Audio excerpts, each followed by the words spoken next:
Everybody knows about McDonald's, from the fries to the Big Mac to the Happy Meal. But what if I told you behind the smiling clown and the golden arches, there's a much darker secret? Tonight, we're going to be exposing McDonald's darkest secrets that they do not want you to know about. So make sure you guys watch till the end of this video because what we're going to uncover may change everything. But I appreciate everybody that's going to watch this video and watch this stream. I hope you guys are having a blessed day. Make sure you guys stay safe, stay blessed, and let's jump right into this.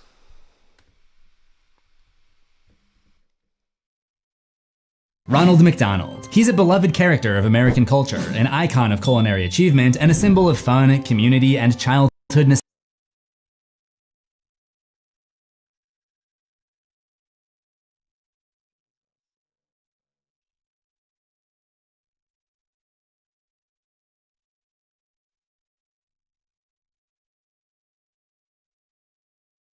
Ronald McDonald. He's a beloved character of American culture, an icon of culinary achievement, and a symbol of fun, community, and childhood nostalgia. For generations, Ronald is a reminder of fun trips to McDonald's, chowing down on Happy Meals, exploring colorful play places, and celebrating the values of friendship with a smile.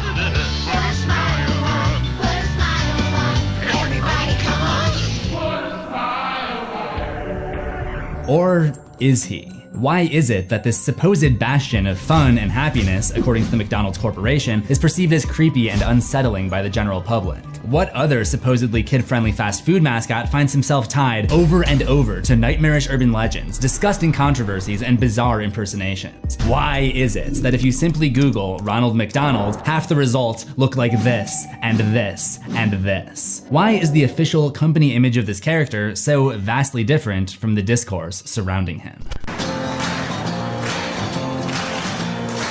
Ronald McDonald statue looked down at this guy and said, "I'm fired too." Ronald McDonald lurks in the ball pits waiting to grab onto your leg. You what? He does what now? Yeah, I don't even know if I've been in a McDonald's ball pit. I don't know, but I'm definitely not going anytime soon now. They got Ronald McDonald grabbing your leg. I said they must have a dark side. Every time I walk past one, it reminds me to buy something. That's true. Like, even if you really don't like McDonald's like that, there's always McDonald's always has something that will try to draw you to it. Even if it's something small. I don't know what it is, but yeah, we got Ronald McDonald grabbing people in the ball pit. So y'all be safe out there. Dude, like, that is so creepy, dude.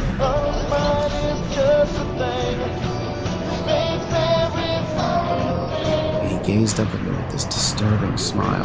Uh-oh, there's trouble afloat, Billy. And made Ronald a clown in hiding. Hey guys, they brought back Ronald McDonald. Michaela can barely contain herself after hearing Ronald McDonald is back. Ronald McDonald is now delivering smiles online. Watch this. This is not fit for human consumption. Family sued McDonald's. McDonald's is the target of a major lawsuit. McDonald's is being sued for almost $1 billion. The officers say with its red hair and golden-colored outfit, they knew exactly who this was. It left a young girl disfigured. Ronald McDonald's brand identity is one of happiness and welcoming, inviting personality for children. And I can't tell you how many parents will call and inquire because their kids are freaking out. They're not loving it. We are slaves, we have new God instead of the old God, and we pray for McDonald's. What? Hold up, do we all just watch the same thing? Like, did y'all just see that? What? Yo, that's bad. That's really, this is wrong in so many ways. Ronald McDonald needs to go to jail. I don't even know. Just the idea of him needs to go to jail because, I know. You said the app hits me up. Yo, that's weird. Actually, wait. So every time you pass a McDonald's, wait, what did it say? Every time you go past the McDonald's, you get a notification. That's actually kind of creepy. I'm not going to lie. Yo, praying to McDonald's is insanity, bro. You need to go back to church. Like, what?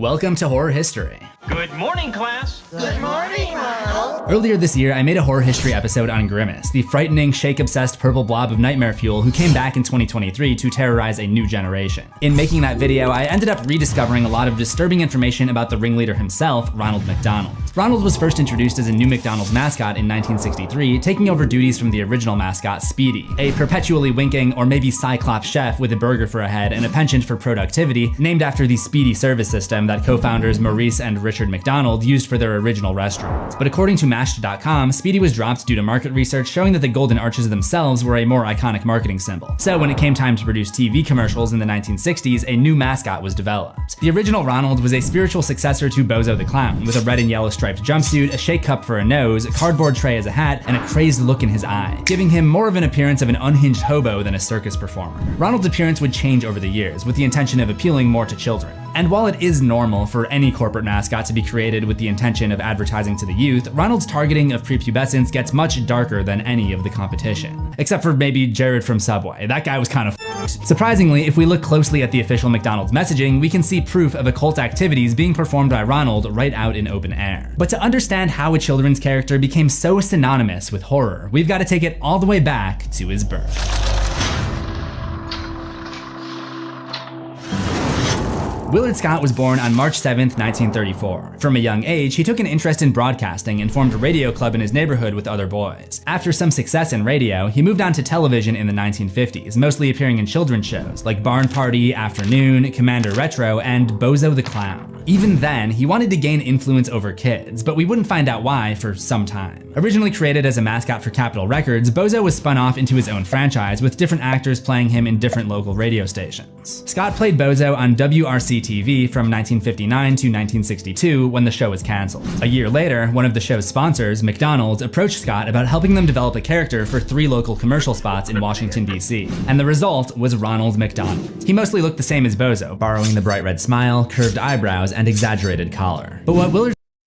So they basically, like, Ronald McDonald was a thing before he was Ronald McDonald. So he was like a different clown, and they just kind of branched him into... Yo, that's kind of crazy. What the heck? Because I've heard of Bozo the Clown. I don't know much about him, but apparently he got a new job.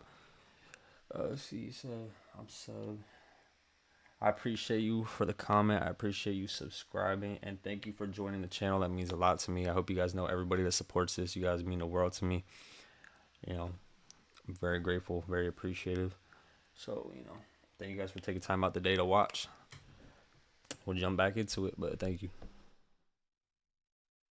Scott created was more than just a new character. It was a new identity. A change akin to Norma Jean Baker saying goodbye to her old life to become Marilyn Monroe, Stephanie Germanota's transformation into Lady Gaga, or Shane Lee Yaw's rebranding to become Shane Dawson. You could say that Ronald McDonald was truly born that day, but for the purposes of making my thumbnail look more impressive, I will not. Also, there's this one commercial where Ronald reminisces about his childhood and losing his first tooth, where he was still a clown, but I think it's safe to say that this is a fictionalized version of the events. But don't tell that to the McDonald's Corporation, who still insists that Ronald McDonald is a real person, making no mention of any actors. Introducing the world's newest, silliest, and hamburger-eatingest clown, Ronald McDonald. Now, where is that clown? Oh, Ronald! Hey, Ronald! Here I am, kid. Yep, the world's first introduction to Ronald would be in a dark room, crouched over an analog TV, addressing a group of children, in secret. Knowing that, it's kind of shocking that nobody figured out this guy would become a thing of nightmares. He was so in touch with his scary side that in just his second commercial, he ended up inspiring one of the greatest horror icons of all time, Pennywise from Stephen King's It. Well, hi! Isn't that McDonald's hamburger delicious? Mom told me never to talk to strangers.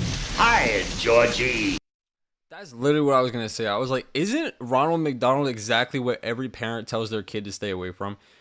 If there's a clown outside trying to talk to you and you're a kid, like, no. Like, why would that be your market? That's just, I don't know, bro. That's a little odd to me, but hey, man, whatever floats their boat, I guess. Don't you want a balloon? I'm not supposed supposed to take stuff to the strangers. My dad said so. Well, your mother's right as always, but I'm Ronald McDonald. Give me a McDonald's shake. Very wise of your dad, Georgie. Very wise indeed. I, Georgie, am Pennywise the Dancing Clown. You are Georgie. So now we know each other. But these seemingly predatory lines are not the only similarity that Ronald shares with Pennywise, and these initial commercials all contain a clue to understanding his true motivation. If Ronald is doing his job correctly, then I'm sure this video has you craving some mouth-watering fast food. Well, stop. Don't do that, because I have a way better option for you. Because today's video is sponsored by Factor. Factor delivers fresh, never... Yo, they always be trying to get me with these... They always be trying to get me with these little sponsors, bro. I mean, I respect the hustle, so, you know. Oh, let me make my camera a little smaller, bro. I don't know. It kind of looks crazy right here. Yeah, that should be better, so I'm not taking up the whole screen, my bad. Alright, here we go. Some amazing meals.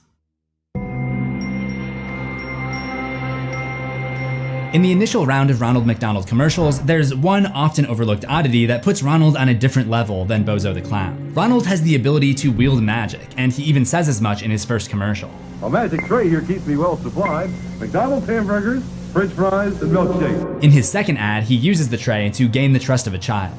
Well, you sound like Ronald. Here, I'll prove it. I'll give you 3 more hamburgers. I know, you're not supposed to accept gifts from strangers either. But you're no stranger. You really are Ronald McDonald. In an interview with the Food Network, Ronald eventually admitted his true goal with these commercials and the design of his character. There was something about the combination of hamburgers and Bozo that was irresistible to kids. Can we think of anyone else who used magic to take the form of a clown to lure in children? It reminds me a lot of this passage from chapter 21 in It. The fears of children were simpler and usually more powerful. The fears of children could often be summed up in a single face, and if bait were needed, why, what child did not love a clown? That brings me to the third Ronald McDonald commercial, in which Ronald grabs onto a rocket and flies to the moon, where there is already a McDonald's restaurant. Clearly, more magic was employed to make this happen, and clearly this is another parallel shared with Pennywise the Dancing Clown, who initially came to Earth as a crash-landing meteor from outer space. As I mentioned, in our world, Pennywise is nothing more than a fictional character that was inspired partially by Ronald McDonald. But perhaps Stephen King came to realize the true horror of Ronald's power and fictionalized it as a warning to all of us. Ronald is brought up no less than 3 times in King's novel, most notably by Don Haggerty, who, after witnessing Pennywise kill his boyfriend, claimed that the clown looked like a cross between Ronald McDonald and Bozo. Ronald's plan seemed to be working, because after these initial commercials, which aired around Washington, D.C., he became a local celebrity and gained a lot of influence over children near the nation's capital. This led to him being introduced nationally in 1966. Before appearing on the national stage, Ronald got his first of many makeovers, dropping the drink cup nose and tray hat, and adopting a more traditional clown costume. Is it coincidence that this look would seemingly go on to inspire serial killer John Wayne Gacy, or was that simply the standard clown?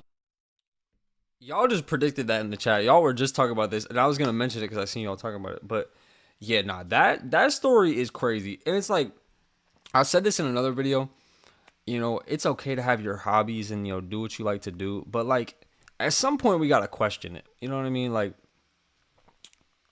I don't know, bro. Because like, this dude got away with this for so long because everyone was like, oh no, he's just an innocent clown that just likes to do, you know, he just likes to entertain people. But nah, not in this case. He was a serial killer. So yeah, I think we should, you know, if we see some people dressing up as clowns and seeming to enjoy it a little too much, we might need to take a deeper look, because, you know, the track record is not working here. Look at the time. I'll let you decide. In what some sources have documented as the first national commercial, Ronald helps paint a McDonald's sign, sticks around for lunch, then takes off in his flying hamburger mobile. Obviously another demonstration of his occult power. Another commercial once again shows him using magic to conjure McDonald's menu items to fuel his flying burger mobile. I love how this early commercial really takes the time to demonstrate how Ronald can easily become a source of fear when his vehicle backfires. Just listen to their screams. I'm having trouble getting started. Over the next couple of years, he gained a lot of recognition, starring in commercials during the Macy's Thanksgiving Day Parade and NFL Championship game. but most of the ads played on children's programming. Why was there such a great focus on targeting kids? In one particularly creepy commercial from the 1960s, he possibly reveals the true motivation when he's unloading food from a carryout bag and discovers a child inside. Hey, you sure can get a lot in these bags, can't you? It's never made clear if Ronald was planning on eating that child, but photos from the time do demonstrate. Bro, just look at this picture. Come on, like, we're not trying to be judgmental over here. We love everybody, support everybody. But what is this, bro? What this like? This is. I don't even know. I don't even know what's going on here. This does not look like a good day to me. And what do you like? What kind of joke even is that? With everything going on in the world, all these people going missing, why would you even joke about having a kid inside of a bag with food? Like, that's not funny at all. That's not funny at all. Bro said, yeah, no, that's true. All these people that get away with this stuff for so long, it's not just them. Because, like, most criminals that are sloppy, they get caught pretty easily because it's just them. But when they got people working with him, or working with them, it's just a never-ending cycle. I said cheers, just sub. Appreciate the sub. I appreciate everybody watching this too. Hope you guys are having a good day. I appreciate you guys taking time out the day to watch the videos with me. So let's jump back into this. I don't even know, Ronald McDiddy. A chilling contrast between a very elated looking Ronald and a very uncomfortable looking child. With the success of these initial commercials, the McDonald's Corporation went all in on advertising to kids. In 1970, they put Ronald in a series of comics sold on newsstands, and the following year, Ronald was promoted to Chief Happiness Officer, which came with a relocation to McDonaldland, home to many other McDonald's characters like Officer Big Mac, Mayor McCheese, the Professor, the Hamburglar, Captain Crook, the Goblins, and the Evil Grimace. McDonaldland is basically a preserve where fast food items can be found growing in nature, but it's also kind of weird that most of the inhabitants, like Officer Big Mac and Mayor McCheese, are fast food items themselves. Pretty much every character plays into this theme of law versus crime, but why is the law enforcing a culture that encourages human kids feasting down on their own people? Is Mayor McCheese not worried about these kids developing a taste for his own flesh by eating at McDonald's? The only reasonable explanation is that Ronald, with his new CHO position at the McDonald's Corporation, is the one pulling the strings here. He's trying to fatten these kids up for something, perhaps some kind of ritual.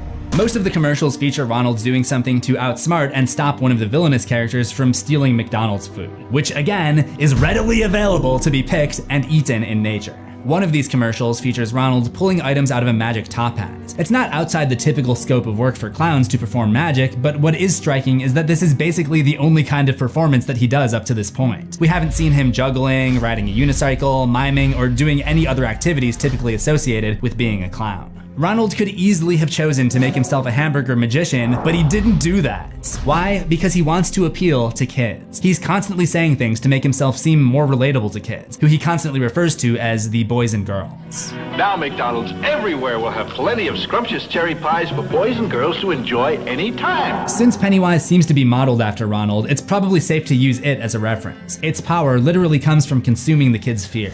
Take all of you.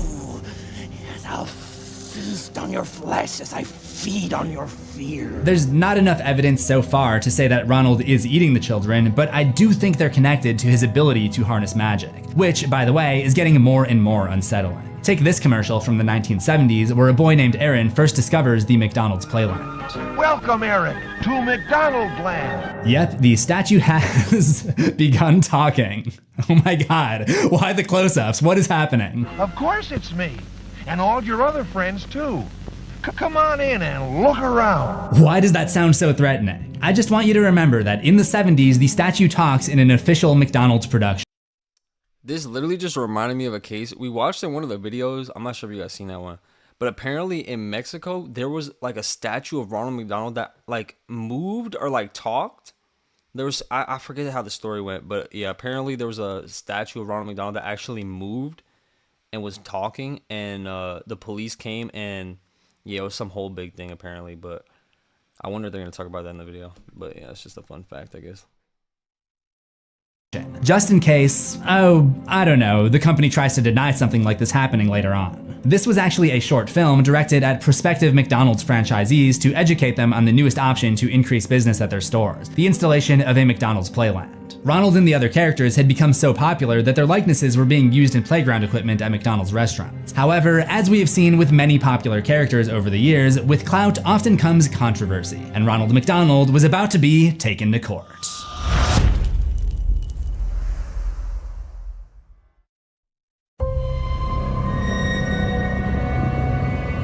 Have you ever heard the term sued out of existence? Turns out it's not just hyperbole, that's exactly what the McDonaldland characters were facing when Sid and Marty Krofft, the creators of the children's television show HR Pufnstuf, sued Ronald and the gang for their resemblance to the Pufnstuf characters starting in 1973. The main point of contention was Mayor McCheese, who was accused of infringing the copyright of Mayor HR Pufnstuf himself. It was a long and hard-fought affair, but in the end, Pufnstuf and the Krofft brothers were victorious, which is especially surprising considering that Mayor McCheese himself is also the judge in McDonaldland. Order! Order in the court! During the surely very expensive lawsuit, the characters are forced to sleep outside in beds. I don't know if McDonaldland typically has a very rainy climate, but snow is certainly not out of the question. Perhaps to save face against the bad press generated by the legal proceedings, Ronald decided to start his own charity foundation aptly titled the Ronald McDonald House. Kind of ironic, considering that he was still living in a group of beds sitting in an open field. But Ronald McDonald House provided shelter and support to families of children undergoing surgeries and medical care. It was a very successful program, but it would eventually be the center of some appalling horror stories. More on that later. Also, during the Krofft brothers litigation, McDonald's produced a series of toys showcasing the characters of their McDonaldland commercial cast. I talked about this in the Grimace video, but these are some pretty terror-inducing figurines. As someone who has now been through the process of producing a figurine, I don't know how McDonald's and Remco messed up so badly. These children's toys make your flesh creep, with one of the worst offenders being Huggy the Tree, whose appearance has already been described as uncomfortable and just upsetting. But Ronald, the leader of the pack, was not to be outdone, because they made the toy just have these pitch black eyes. It would be easy to chalk this up to poor toy design, but I think there's something more here. There are several other instances of Ronald's eyes going pitch black. It can even be seen on more modern official posts from the Ronald McDonald Instagram. This may be something involuntary that happens to Ronald from time to time, like perhaps after the use of dark magic, and it just so happened to occur while he was being photographed for the action figure. Ronald's dabbling in the occult is starting to become more evident. In 1977, Sid and Marty Krofft won the lawsuit against McDonald's, and although there would be an appeal and another 10 years of legal fighting, many characters were forced to retire in the 1980s as they were slowly phased out of McDonaldland, including Mayor McCheese, Officer Big Mac, Captain Crook, and the Professor. Ronald, luckily, made the cut. He and the other remaining characters would continue to star in commercials, like this one where Ronald uses his magic pogo stick to meet the man in the moon. No, not that moon man, internet users. Maybe we'll get to him in a different episode. He actually goes to the moon again, and again, and again, and again. They love sending Ronald to the moon. Maybe there really is some deeper connection. He also starred in a commercial promoting the Flying McNuggets, where the clown is in an actual f***ing circus for once. He was also there in 1986 for the arrival of Birdie the Early Bird's egg. It seems that he and the gang are still sleeping outside, which really raises some questions about how much they actually make from all these commercial gigs. I was wondering earlier what they do during inclement weather, and that seems to be answered in this commercial, Midnight at McDonald's, where we find out he just sleeps on the floor in the kitchen at McDonald's. Ronald!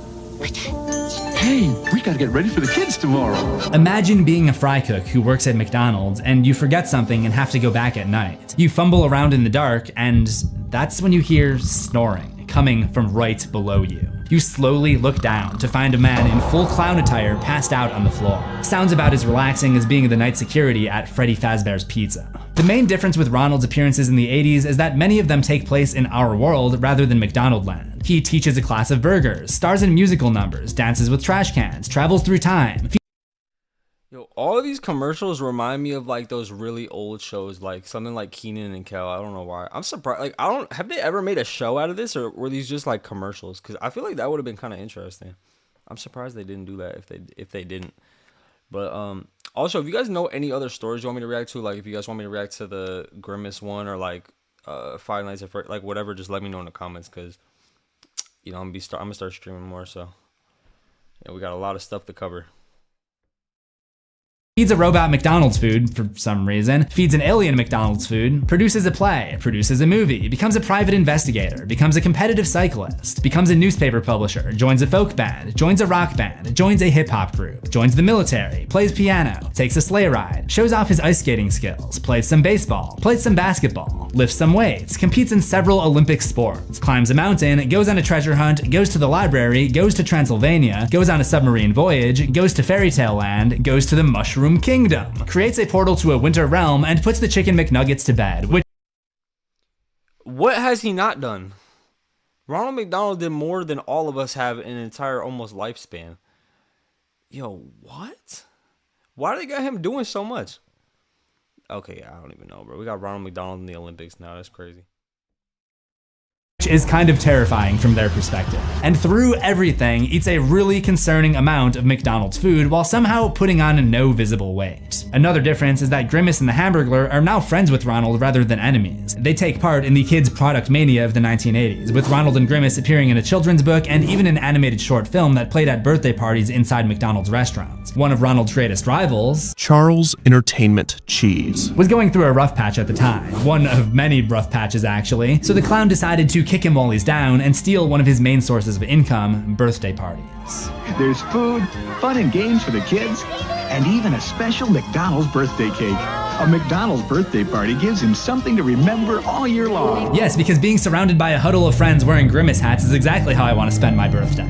Anyway, the short film that played for birthdays features Ronald and friends in a series of adventures across space and time in a vehicle called the Adventure Machine, which looks an awful lot like H.G. Wells' Time Machine. You would think they'd be more careful about potential intellectual property theft after literally just getting sued, but nothing would come out of this. But since this movie is animated, there's this part where Ronald's head is in the foreground, and at first I thought Grimace had just opened his mouth ridiculously wide open. This short came out in 1987, but Ronald's biggest claim to Hollywood fame was yet to come the following year when he would appear in a major motion picture.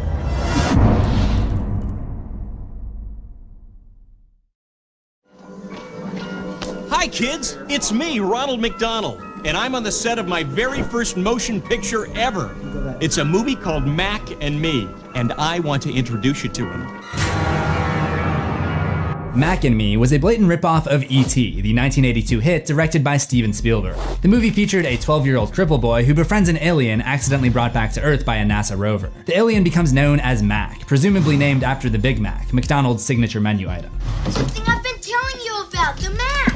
What? The mysterious alien creature! According to Thrillist, the film's producer, R.J. Lewis, claims similarities to the Big Mac are a complete coincidence, which is very difficult to believe because of the relentless product placement throughout the entire rest of the movie. Rather than a bad movie that's occasionally interrupted by some product placement, Mac and Me is an hour-and-a-half-long commercial occasionally interrupted by a movie. Though the people involved claim that the movie was not directly funded by McDonald's, it was part of a vision to sell movie products through the McDonald's brand. And it may have been funded by McDonald's supplier, Golden State Foods. E.T.'s popularity had helped boost the sales of Reese's Pieces 6 years earlier, so it seems that R.J. Lewis maybe believed that his movie could do the same. Thrillist states that Lewis had worked on McDonald's campaigns in the past and remained close with Ronald McDonald House Charities. In other words, Ronald himself was Lewis's in to acquire the rights to use the McDonald's brand. From Ronald's perspective, there was no reason to help Lewis with this, except for the opportunity to be exposed to more kids. Ronald was already considered one of the most famous faces on the planet at this point. Some of the proceeds of the movie would also be donated to...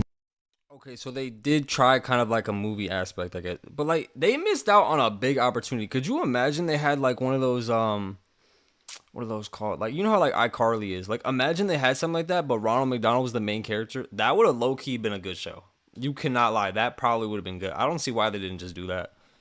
You know, you could have a show, get some publicity, you know. I don't know. Ronald's charity. The film opened on August 12, 1988, and Ronald's appearance is a brief cameo during a birthday party at McDonald's. Despite the limited scope of his role, he still managed to win an award for his performance. The award was the Golden Raspberry Award for Worst New Star, and the movie as a whole was very poorly received, grossing just $6 million on a $13 million budget and being pulled after just 2 weeks. This utter humiliation seemed not to deter Ronald from continuing to branch out into other mediums. The following year, he starred in a Japanese Nintendo game called Donald Land, which has creepy faces and horror elements written all over it. What the hell is that then? In the game, Ronald has to save his friends from a series of eldritch... So did McDonald's just steal every idea? Like, they had so much room to create something like unique, but first they steal E.T. Well, technically it wasn't them, but you know, it says that they were funded. but or they were funding it. But like, and now they're stealing Mario. I'm pretty sure nobody wants to play this evil version of Mario with Ronald McDonald and the demons. Like, yeah, no. Abominations. It's interesting that the final boss is also a magic-wielding clown. Is this ultimately what Ronald will become if he continues down this path of sorcery and witchcraft? Time would tell. In the 1990s, his cult continued to grow with the 1990 direct-to-video release, The Adventures of Ronald McDonald McTreasure Island. In 1992, he almost seems to be openly inviting children to join the cult, when he releases a new ad campaign called Do You Believe in Magic? When you believe in magic, He also crossed into the US video game market with a video game adaptation called McDonald's Treasureland Adventure for the Sega. Up to this point, despite a few eyebrow-raising incidents, Ronald mostly had a very clean image. It's very easy for me to cherry-pick moments where he seemed creepy, but over his first 30 years with the company, there are really only a handful of examples. He was an icon of pop culture with a devoted fan base, or perhaps cult, of young children supporting his every move. But it's during the 1990s that rumors of sinister behavior start to rise to the surface, literally. Let's rewind a couple years. Remember how I said that Ronald wanted to kick his pizza-snarfing rival Charles while he was down in the 1980s by offering birthday parties? That wasn't the only shot fired at Chuck E. Cheese's, because in 1987, McDonald's introduced the McDonald's Play Place, a softer, more colorful indoor playground attraction with slides, games, and the ball pit. Ball pits were popping up at kid-friendly fast food establishments. Don't even get me started on this playground. Don't even get me started on this. I went in there one time when I was younger, and they used to have these little, like, there'd be like these little windows in the tunnels. I remember I was going through the tunnel, right? You know, I'm like, I don't even know. I'm like 5, 6 years old, something like that. I'm going down this tunnel. I look right. There's this window. All I see is Ronald McDonald's big orange head, or big whatever, right there staring at me. I literally had nightmares about that for the longest time. Like, I will never forget that. That was like one of the most terrifying things ever. Because if you're going to have a mascot for a children's place, it should at least be like welcoming. Like even at Chuck E. Cheese, like he don't look very welcome. Everybody's terrified of that little rat thing. Like, you know what I mean? So I don't know, bro. But y'all let me know if you have any scary experiences with Ronald, because he seems to be up to no good. And we're gonna find out why, but all over the country, which gave way to a lot of urban legends. Combine that with the faster spread of information during the early days of the internet and email, and these legends started to become widespread. According to About.com's Urban Legends page, it started in 1998 with rumors of a 3-year-old receiving what appeared to be a rattlesnake bite in a Burger King ball pit in South Carolina. McDonald's would have their own version of the controversy a year later in November 1999 when a new viral email was passed around. A woman named Lauren Archer claims she took her 3-year-old son Kevin to a McDonald's restaurant in Sugar Land, Texas, and found a welt on him in the bath. The next day, he was vomiting, his eyes rolled back in his head, and he was taken to the emergency room where he died later that night. The autopsy revealed that Kevin had died from a heroin overdose, and the welt was caused by a needle broken off inside of him. According to the email, police emptied the ball pit to find rotten food, several hypodermic needles, knives, candy, diapers, feces, and the stench of urine. Who was going in these ball pits? You said what? Yo. Oh my, yo, this just gets worse. Okay, like garbage, you know, some like bottles, like stuff that like kids would have with them, I could get. But why are there needles in a ball pit? What? Yo, that is actually insanity. I don't even know how that happens. While this specific story has been debunked, there was no Kevin who died of a heroin overdose in or around Sugar Land that month. It is widely believed that it comes from a place of truth, and McDonald's employees do find things like hypodermic needles and rotten food in the Play Place ball pits during cleaning. So why did he just bait us? He just told us this happened and then said it didn't happen. I'm so confused right now. Apparently it didn't. What? I don't even know, bro. So, okay, so this was probably like a fake story, I guess, that was put out and then it got debunked. I don't know, though. You know how McDonald's is. They can cover things up. So, you know, I guess we'll have to give them the benefit of the doubt on this one, but we're gonna keep looking into this. Look at this WebMD article from 2001, which provides safety tips for playing in the ball pit, confirming that such items have been reported at the bottom. But just why do these dangerous items keep appearing at the bottom of ball pits? The question may have already been answered. We've seen Ronald's living situation change a couple times, from an open field in McDonald land to just laying on the floor in the kitchen at McDonald's. It stands to reason that when the play places were built in the late 80s, Ronald would have wanted to migrate over there once the lights were out and the place was locked up. The ball pit would be a much more comfortable place to sleep than the dirty kitchen floor, and the items at the bottom were probably a combination of McDonald's food dropped by kids and his own personal possessions. The reason why I bring up this theory is because not long after the alleged needle incident, stories of Ronald McDonald himself being spotted in the ball pits began to circulate.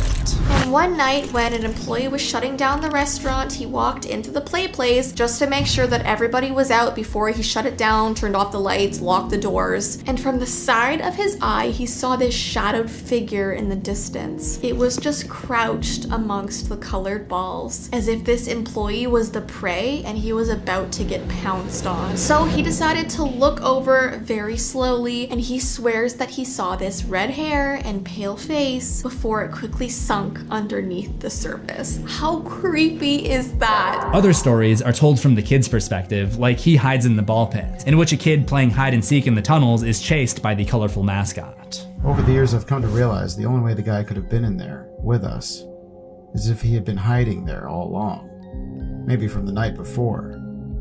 Just beneath the balls in the ball pit, waiting for his opportunity to strike. At the end of the day, urban legends are just that, legends, stories that are passed around but are unauthenticated. But I do find it kind of suspicious that as soon as these stories of Ronald living in the ball pit started to gain traction, the McDonald's Corporation was ready with a distraction. In 1998, they began distributing VHS tapes and Happy Meals, containing a new miniseries called The Wacky Adventures of Ronald McDonald. The series would run for 6 episodes. In each of the early episodes, Ronald gets a... Wait, someone said, my ex-brother-in-law was Ronald McDonald for... Hold up, what the heck? It said, my sister's ex-husband was Ronald McDonald for the Indiana circuit for around 35 years. Wait, so they had actual people that were Ronald McDonald? Like, different people in different states that were actually, like, the character? I thought they just had, like, statues or, like, because when I seen it when I was younger, it would just be statues. But they had actual people, like, at the McDonald's as Ronald McDonald. That is crazy. Call about some kind of adventure, then springs into action by jumping into the... Oh my god. Let's go, Sunday! Many of Ronald's adventures almost sound like horror stories. Episode 1 sees Ronald and friends going camping, but sheltering in a haunted house when it rains. Episode 2 details a voyage to Grimace Island, a terrifying concept in itself. Episode 3 deals with the Hamburglar being abducted by aliens and Ronald taking everyone in his spaceship to go rescue him, because Ronald will use literally any excuse to go to space. In episode 4, they're all trapped in an abandoned amusement park and experimented on by an evil professor. Episode 5 is another time travel episode. They visit the Jurassic period, medieval times, the Wild West, and even the 1970s, where they run into Mayor McCheese, which actually makes a lot of sense. This would be shortly before the Kroft brothers lawsuit. Finally, in episode 6, they meet a mad scientist who creates a monster to terrorize a town in Scotland. Hey, if you thought McDonald Land Lock was fun, watch for an even wackier adventure coming soon. That would never happen. The show ran from 1998 to 2003, at which point Ronald and the gang were cancelled by the McDonald's Corporation. Although he didn't know it yet, this would be the beginning of the end for this calorie-promoting circus clown.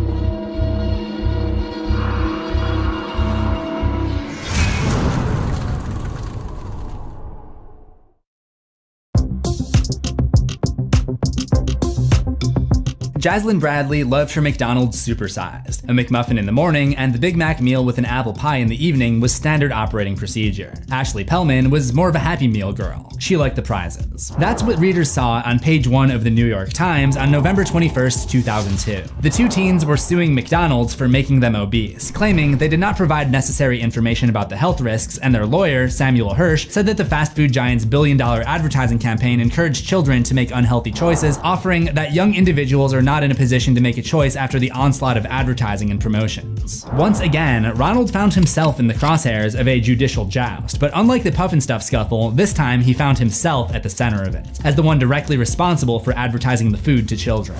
According to the New York Times article, McDonald's denied making the children the target of its advertising. I have no idea how they got away with that. We literally have dozens of clips of Ronald directly addressing the kids, or the boys and girls, many of which I've shown in this video, but I'm not a lawyer, and I imagine after the last suit, Ronald got himself some good ones, and ultimately, this case was thrown out. But the legal victory was not a moral one, because this was really bad press for the company, and primarily for Ronald. And it was about to get a whole lot worse. I mean, what would happen if I ate nothing but McDonald's for 30 days straight? Would I suddenly be on the fast track to becoming an obese American? Would it be unreasonably dangerous? Let's find out. I'm ready. Supersize me. This is Morgan Spurlock, a documentary filmmaker from West Virginia who saw Jaslyn and Ashley's lawsuit and wondered how dangerous a McDonald's diet really was. On day 2, he was throwing up in the parking lot. At the end of the 3rd week, he experienced heart palpitations, and at the end of the experiment, he'd gained 25 pounds, lost his energy, lost his libido, and became depressed. This documentary was a huge deal when it was released on May 7th, 2004. It was honored at Sundance, nominated for an Oscar, and grossed $12 million, twice as much as Mac and Me. It made the term supersize me a bigger cultural phenomenon than ever, and not in a positive way. And the part with the law professor who was leading the legal attack against the fast food industry really struck a chord with people. McDonald's is one of the biggest, but more importantly, it lures in young children. A second cut of the film was edited for use in schools. I remember watching it in school myself, and to this day, I can't remember eating a non-breakfast meal at Mickey D's. That does not include drinks, as you may know. The McDonald's Corporation, of course, has spies everywhere and was well aware of the storm that was brewing in McDonaldland. The Do You Believe in Magic ad campaign had been retired in '97, and they unsuccessfully tested a series of other slogans in the meantime. The company was moving away from Ronald as a whole. Kids seemed to be losing their belief in magic and were more interested in hip-hop. Ronald had a new rival within the company, and his name was Justin Timberlake. In September, they would launch the I'm Lovin' It campaign, and this marked a turning point for the company and for Ronald. They had just put out their new Go Active menu the day before Supersize Me's release, which is speculated to have been a PR countermove. The following month, they discontinued the Supersize option. Walt Riker, the same guy who claimed McDonald's advertising does not target children, told CBS News that the driving force behind the decision was menu simplification. So how did this affect Ronald? For one, he was kept from the public eye overall, appearing in way less commercials. Instead, the commercials in Yo, it's actually crazy because clearly their audience was directed towards anybody that was younger. And selling food that is, obviously not the best for, human consumption. Those two just don't go together. Like, if you're going to target an audience of younger people, at least make the food, like, healthy so people could thrive, so people could have, enjoyable lives. But you're basically just poisoning the youth at that point. You know what I mean? What he said? He said, hey Sean, I had no idea. Oh yeah, no, Fiddy, that's my homie. We've been knowing each other before YouTube, so it's about time we collab. I think it's what's today, Friday? So I think Saturday me and him are doing a stream. So tomorrow me and him are gonna be doing a stream. We're gonna be exposing the dark side of Nickelodeon. So if you guys want to go watch that, it's gonna be on his channel, FITTIE. And yeah. Appreciate everyone watching the stream. Hope y'all having a good day. If you guys are new here, welcome to the channel. Yeah, we're diving into the dark side of McDonald's right now. So let's see how much darker it gets. We got Ronald McDonald being Diddy in the ball pit. So the 2000s focused on relatability to real people, mostly older teens and young adults, using the promise of winning huge prizes, which would become a whole separate scandal. When Ronald did appear in commercials, he was, as far as I could find, always doing something active like playing sports or Dance Dance Revolution.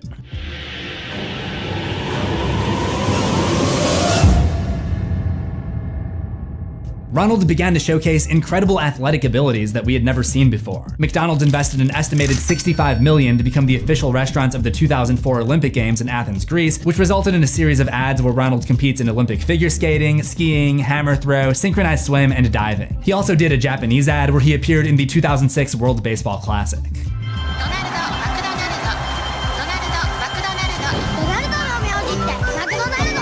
I'm loving it. He also continued his new tradition of starring in a straight-to-video miniseries every 8 years by releasing McKids Adventures in 2006. Does anyone find it a little disturbing that they refer to it as McKids, the same prefix that they use to refer to a variety of McDonald's menu items such as McNuggets, McChicken, McDouble, McRib, McFlurry, McMuffin, McWrap, and McCrispy? Anyway, the first episode stays on the exercise theme titled Get Up and Go with Ronald. In it, he teaches kids how to burn some McDonald's calories by active transportation, playing soccer, and flying kites, which is not an exercise, but okay. And there's That's so ironic for them to do something like that. They're like, all right, we're going to get you fat, but we're going to teach you how to get rid of it. Like, that is actually insane marketing. this one kid who sucks at everything she does, and Ronald gives her some extra guidance. And then they all perform in a rock band together, like in School of Rock. Throughout the show, Ronald can be seen using magic to enhance the experience, showing us that although he isn't seen using his powers much in the new millennium, he still has access to them. After this, Treasure Hunt with Ronald would be the last episode of this short-lived series. Only having lasted 2 episodes, it was becoming clear that Ronald's popularity with kids was falling. He hardly appeared at all in the late 2000s decade and seemed to spend more time working on building his charity, the Ronald McDonald House, which celebrated its 25th anniversary in 2009. But he was unpopular with kids who were more interested in real rappers and athletes, unpopular with parents who saw him as the reason for their ballooning obesity, and unpopular with consumer advocacy groups who took out full-page ads in major newspapers to protest the marketing of junk food to kids. His likeness was even placed in a 2010 short film called Logorama, where he plays the murderous drag racing antagonist. Interesting detail about this film, he's finally caught after tripping on a Weight Watchers logo. In 2010, things reached a boiling point. This next story is ridiculous. Last week, a watchdog group came out and wanted fast food restaurants to stop giving away toys in their meals because they said it promoted childhood obesity. Now they want McDonald's to whack Ronald McDonald. Corporate Accountability says a recent poll shows 47% of people think it is time for Ronald to retire. Corporate Accountability International is calling on Ronald to retire, even though he's a lot skinnier than he used to be. What's actually insane to me is the fact that people aren't even just like coming at McDonald's. They're coming at Ronald McDonald as if he's a real person. Like, I'm sure there's people that were, you know, dressed as Ronald McDonald, but like, they're taking all the blame and accountability away from McDonald's and they're putting it on Ronald. Like, do you not see how like backwards that is? It's not, I mean, Ronald's the influence, yeah, but they're still doing what they're doing. So even if they just make a new character, you know what I mean? Like, it's just, this is just, I don't know. It seemed like everyone was coming for Ronald's head. That is, coming for his head as a figure of speech until 2011, when a Finnish food activist group kidnapped him over complaints about the ingredients used in McDonald's food. And then they made their demands. Now, this is in Finnish. We love burgers, fries, and McDonald's, but we can no longer watch silent when the food we love is being destroyed. When McDonald's refused to respond, the food activists released a second video of a Ronald statue being beheaded by a guillotine. Ronald was eventually able to work some kind of magic to get out of that tricky situation, but after that, he seemed to fall into a complete downward spiral. Hysteria would ensue, and at the center of it all was a false idol. Yo, they kidnapped and killed Ronald McDonald? Yo, what? Why have I never heard about this? Did you guys know about this? Did you know they tried to kill Ronald McDonald and kidnapped him? Yo, what? Oh my, yo, my childhood is ruined.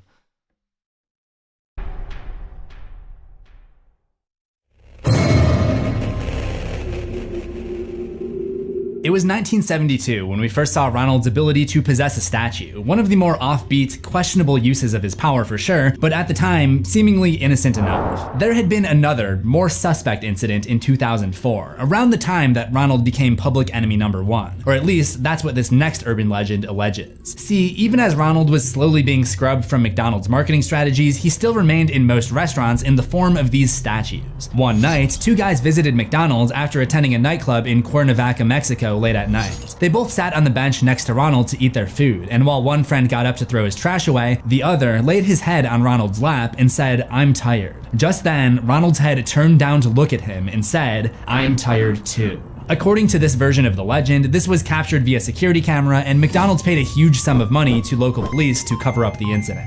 The story faded into relative obscurity, but as pressure continued to mount against Ronald, more weird stories about Ronald statues began to pop up. They began appearing in strange places where McDonald's statues weren't supposed to be. Then, in 2011, this video was uploaded to YouTube. It appears to be possibly another security tape of a statue in Mexico.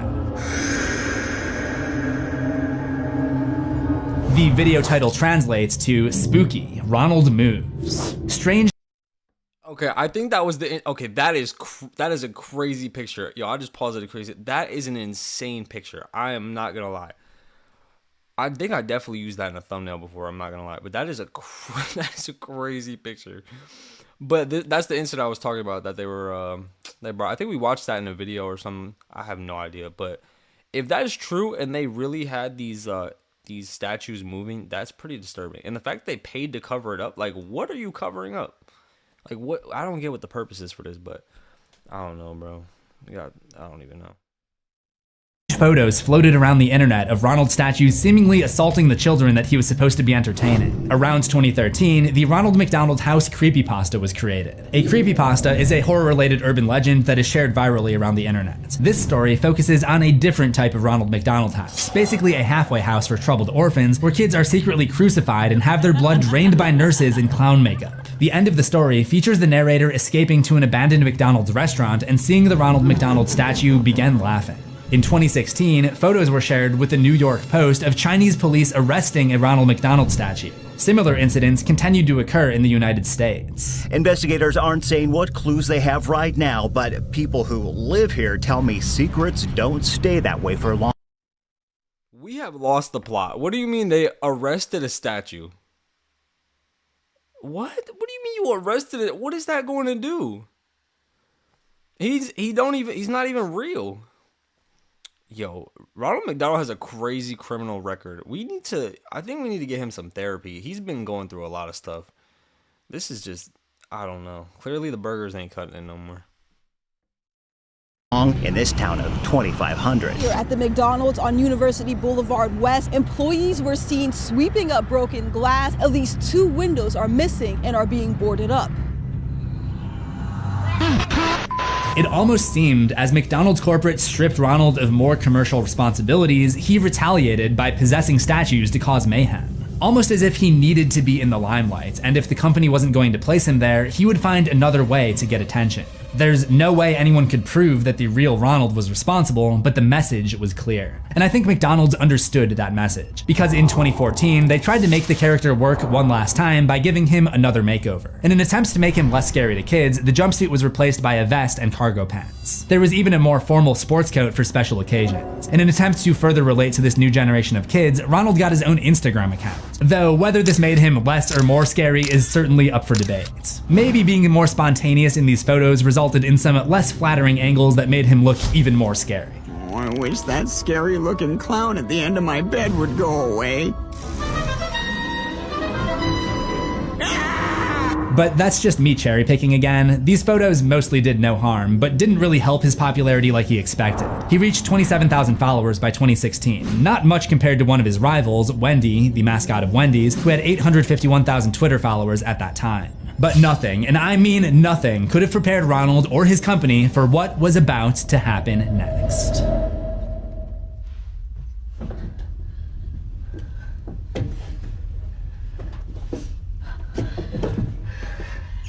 There you are. Let go of him. Okay, bro, this is live footage of me when I was younger, bro. I'm telling you, I was telling a story earlier. When I was in the tunnels at McDonald's, I seen that little window they have, that little window. I looked through it and Ronald was staring at me, bro. That was traumatizing. So, yeah, now let's see how this unfolds. Cause I don't even know, bro. Ronald's got to stop.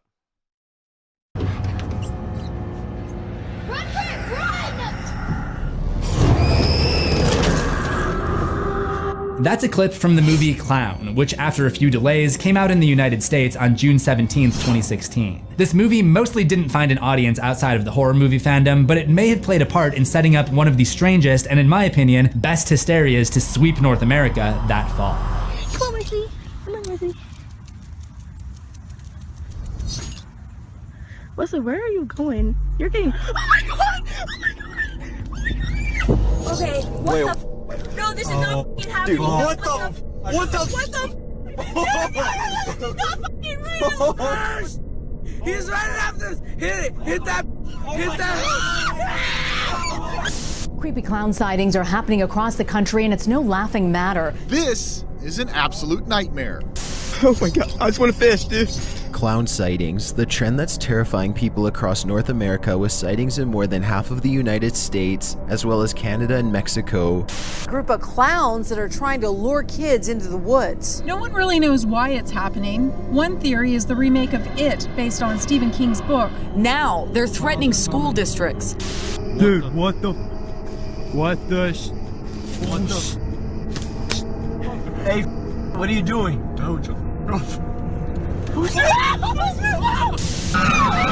Chaos on campus, with hundreds of Penn State students in a state of panic. Oh my god. The McDonald's Corporation was asking themselves the same thing, and with the 2016 clown craze reaching a fever pitch as Halloween approached that year, a decision had to be made about the future of Ronald McDonald. He's one of the most recognizable faces to children worldwide, but the recent rash of creepy clown sightings is hurting Ronald McDonald's marketability. Ronald McDonald, a fixture of the McDonald's food chain since 1963, is going to take a little vacation. Saying in a statement, McDonald's and franchisees in the local markets are mindful of the current climate around clown sightings in the communities, and as such are being thoughtful in respect to Ronald McDonald's participation in community events for the time being. At this point, Ronald was the last remaining character from the old McDonaldland crew, so his being forced into a leave of absence was truly the end of an era. And after going over his entire history, watching more than 10 hours of McDonald's commercials, watching several movies and limited series, reading hundreds of articles, and scrubbing entire social media accounts, somewhere along the way, I think I figured out Ronald's true motivation.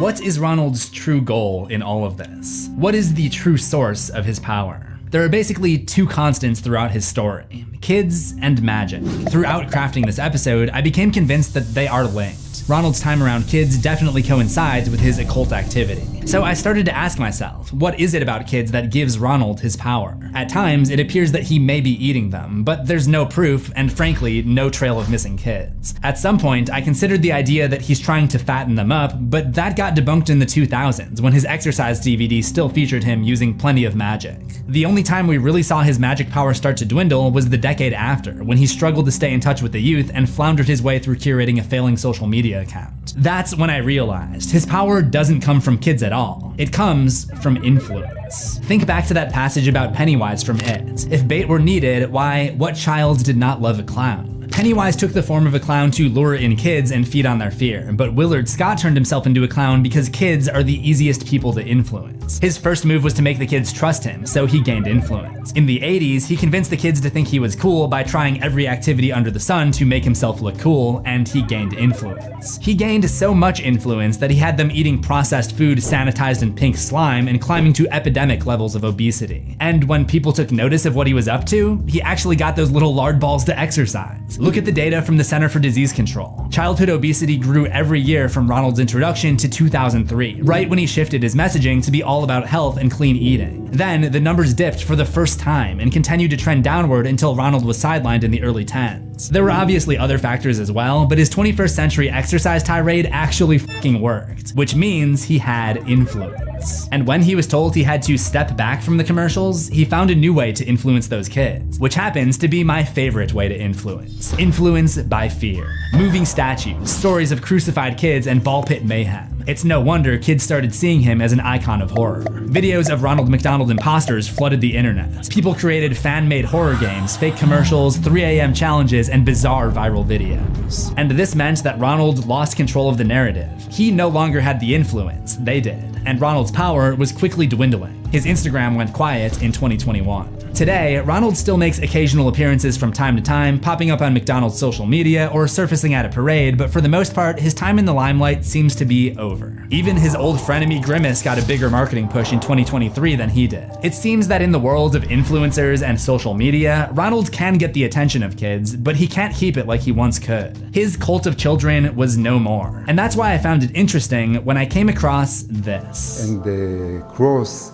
as his symbol and use them to make his point. We are slaves, we have new God instead of the old God, and we pray for McDonald's. This is McJesus, not to be confused with the Edmonton Oilers Center, a life-size sculpture created by Finnish artist Jani Laininen, which went up in Haifa, Israel in 2019. After 56 years, it seems Ronald finally found someone more easily influenced than children, super religious people. According to Independent, the piece sparked protests which turned violent, and 3 police officers were injured as demonstrators tried to break into where the statue was being held. People were deeply offended. The culture minister threatened to cut funding, and the sculpture ultimately had to be removed for the time being. But this was probably still a win for Ronald, because the chaos that he created was still influence. The statue hasn't emerged again since then, but don't be surprised if it somehow disappears from wherever it's being stored or turns its head and speaks to the night watchman. The only question is how far McDonald's will go to cover it up. Like Pennywise, Ronald is dormant again, for now. If you like this video, I'm highly disturbed. I'm actually like genuinely highly disturbed. That was like an all-time low for McDonald's. I don't think it gets any worse than that. But, you know, that was the dark side of McDonald's. You know, we jumped into some pretty dark stuff. So, you know, this changed my perspective of McDonald's a lot. There's a lot more things we're going to have to jump into soon. So if you guys made it to the end and you're as disturbed as I am, I'm sorry. I hope you have a good rest of your day. Make sure you guys stay safe, stay blessed. And in the comments, this video is going to go up. So, let me know any other topics you guys want me to dive into, look into. I'm definitely going to look into Grimace now. We're going to look into some Chuck E. Cheese. We're going to look into Five Nights at Freddy's, all that. So if you guys have any other things you want me to react to, look into, let me know, because I'm going to start streaming more. I know it's been a minute. You know, I've been trying to post and all that. And there's a new video coming out tonight, so make sure you guys be ready for that. Thank you guys for everything. Stay safe, stay blessed. I thank you guys for all the support. Thank you guys for 20,000 subs. You guys are the best, so I'm going to catch you guys soon. Probably stream either tomorrow or the day after. I actually got to stream tomorrow with Fiddy, so make sure you guys go check that out. But yeah, have a good rest of your day. Peace out.